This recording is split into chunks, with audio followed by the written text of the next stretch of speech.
मैं जीएनएन में हूँ। पाकिस्तानी फ़ौज दुनिया की वाहिद फ़ौज है जो बैटल हार्डेंड फ़ौज है। दहशतगर्दी के ख़िलाफ़ हम 20 साल से 25 साल से लड़ रहे हैं। हमने बारहा मुज़ाकरात भी किए, अफ़गानिस्तान के साथ भी अपीसमेंट की कोशिश की, वफूद उनके यहाँ भेजे, लेकिन हमें देखते में आया कि कोई फ़ायदा अब तक नहीं हुआ। लेकिन गुज़िश्ता रोज़ वो एक बड़े सियासतदान हैं, इमरान खान साहब अडयाला जेल में मुकदमात भी भुगत रहे हैं। कल हमारी उनसे बात हुई तो वो ये कहते हैं कि जो पाकिस्तान की अफ़गान पॉलिसी है वो गलत है। अफ़गानिस्तान के साथ मज़ाकरात करने चाहिए, टीटीपी के साथ मज़ाकरात करने चाहिए। वो ये कहते हैं कि मज़ाकरात हमारा तो वज़ीर ख़ारजा वहाँ बिलावल का उन्होंने नाम लिया कि वो नहीं गए अफ़गानिस्तान जब वो वज़ीर ख़ारजा थे। तो ये कहते हैं कि इसके असरात खैबर पख्तूनख्वा पर भी आ रहे हैं और ये पॉलिसी फॉल्टी है, इसको मुकम्मल तौर पर तब्दील करना चाहिए और अफ़गानिस्तान से मज़ाकरात करने चाहिए। आप इस हवाले से क्या कहते हैं? देखिए, मैं इस पर राय देने से पहले कुछ फैक्ट्स आपके सामने पेश करना चाहता हूँ। पहली बात तो ये है कि पिछले 2 साल से अफ़गान अबूरी हुकूमत के साथ मुख्तलिफ लेवल्स पर बातचीत और कॉन्टेक्ट जारी है। This is a fact. और जैसे मैंने अभी पहले भी अर्ज़ किया कि हम उनसे एक ही बात कर रहे हैं कि पाकिस्तान और अफ़गानिस्तान दोनों बरादर पड़ोसी इस्लामी मुल्क हैं और ये कि अफ़गान अबूरी हुकूमत दहशतगर्दों को, फितना अल ख़वारिज को पाकिस्तान के ऊपर मुकद्दम ना रखे। ये भी आपको मालूम होना चाहिए कि ये जो बातचीत जिसका आप जिक्र कर रहे हैं, ये बातचीत ना सिर्फ डायरेक्टली हो रही है बल्कि इनडायरेक्टली भी हो रही है, दोस्त ममालिक के ज़रिए भी। और अफ़गान अबूरी हुकूमत को ये बावर कराया जाता है कि आप फितना अल ख़वारिज और दहशतगर्दों को सहूलतकारी जो उनकी ज़मीन से हो रही है उसको रोकें। जो अफ़गान, अभी मैंने आपको बताया कि कितने अफ़गान जो से हैं जो दहशतगर्दी में मुलव्वस थे, जो ख़ुदकुश बम्बार भी थे, पकड़े गए, कितने जन्नत हासिल हुए। तो हम उन्हें कहते हैं कि ये जो अफ़गान हैं इनको आप कंट्रोल करें कि ये दहशतगर्दों के साथ शामिल होकर पाकिस्तान के अंदर आके दहशतगर्दी ना करें। इन अफ़गान ख़ुदकुश बम्बारों को कंट्रोल करें।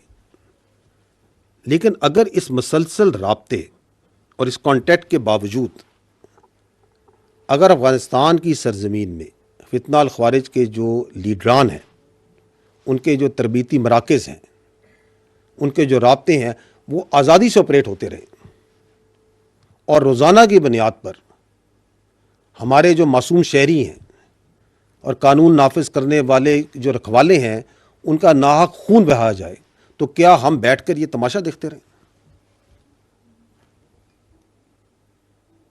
मैं आपसे ये जो आपने जिक्र किया अपना, तो ये जो दोगली सियासत का ये जो प्रचार करते हैं, मैं उनसे एक सादा सवाल करता हूँ कि आज से ठीक 6 दिन पहले 21 दिसंबर 2024 को जनूबी वज़ीरिस्तान में 16 FC के जवान फितना अल ख़वारिज से जवामर्दी से लड़ते हुए शहीद हुए। क्या उनके खून की कोई कीमत नहीं है? क्या वो इस पाकिस्तान के और वो सब के सब क्या इस खैबर पख्तूनख्वा के शेरदिल जवान नहीं थे? मैं ये सवाल करता हूं कि 2021 में जब फितना अल ख़वारिज की कमर टूट गई थी and it was on the run, तो उस वक्त किसके फैसले पर बातचीत के जरिए इनको रीसेटल किया गया और आबाद किया गया? किसने इनको ताकत और दुआम बख्शा? और ये जो फैसले जिनका हम सब इस वक्त खमियाजा भुगत रहे हैं, आप सबको मालूम होना चाहिए कि आपके कानून नाफिज करने वाले रखवाले और आपके जवान रोजाना इन फैसलों की लखाई अपने खून से धो रहे हैं। और मैं आपसे यह सवाल भी करता हूं कि अगर कोई फरीक अपनी गुमराह सोच और अपनी मर्जी मुसल्लत करने पर तुला हो तो उससे क्या बात करें?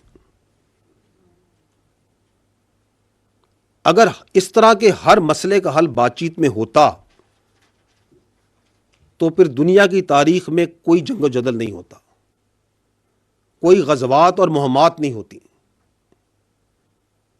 हमें यह जानना चाहिए कि जो मुसलमान है और हर गैरतमंद मुहिब वतन शहरी, कुर्बानी देना और जान देना उसका फ़ख्र होता है। हम अपने ईमान पर अपने वतन पर और अपनी आज़ादी पर कोई समझौता नहीं करेंगे। और ये जो आपने जिक्र किया, ये जो तल्ख हकीकत और तजर्बा जिससे हम गुजरे, उससे गुजरने के बावजूद भी अगर कोई लीडर और सियासी शख्सियत ये कहे,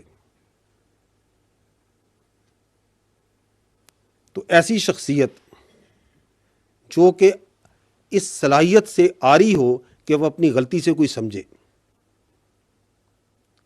और जो ये समझता हो कि उसे हर चीज़ का मुकम्मल इल्म है, तो ऐसे रवैयों की कीमत पूरी कौम अपने खून से चुकाती है, और हम कर रहे हैं।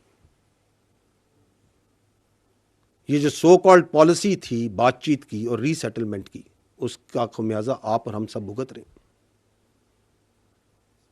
और ये जो अब तकरार की जा रही है, कम से कम ये बात तो मुकम्मल तौर पे ये वाज़े करती है कि 2021 में भी किसकी जिद थी कि इनसे बातचीत करके इनको रीसेटल किया जाए, और उस जिद का जो कीमत है वो पाकिस्तान और बिलखसूस खैबर पख्तूनख्वा अदा कर रहा है। ज़रूरत तो इस अम्र की है कि हम इस हसास, इंतहाई अहम, जानों से जुड़े हुए ये जो मसला है काउंटर टेररिज्म का, इस पे पॉलिटिक्स और कंफ्यूजन और बयानिए ना बनाएं, और खैबर पख्तूनख्वा में गुड गवर्नेंस पे तवज्जो दें। मैंने आपको पहले भी कहा कि ये गवर्नेंस के जो गैप्स हैं, ये डेली हम अपनी कुर्बानियों से, अपने शोदा के खून से पूरा कर रहे हैं। तो बजाय इसके कि इसमें बयानिए बनाए जाएं, इस पे सियासत खेली जाए, why not focus on good governance, why not address those issues जिनकी वजह से वहां पे एहसास महरूमी और टेररिज्म के लिए फैसिलिटेशन हो रही है, क्योंकि वो हमने नहीं करना, तो इसलिए इस पे सियासत की जाए। But I think time has come where we need to stand together and say no more politics on terrorism.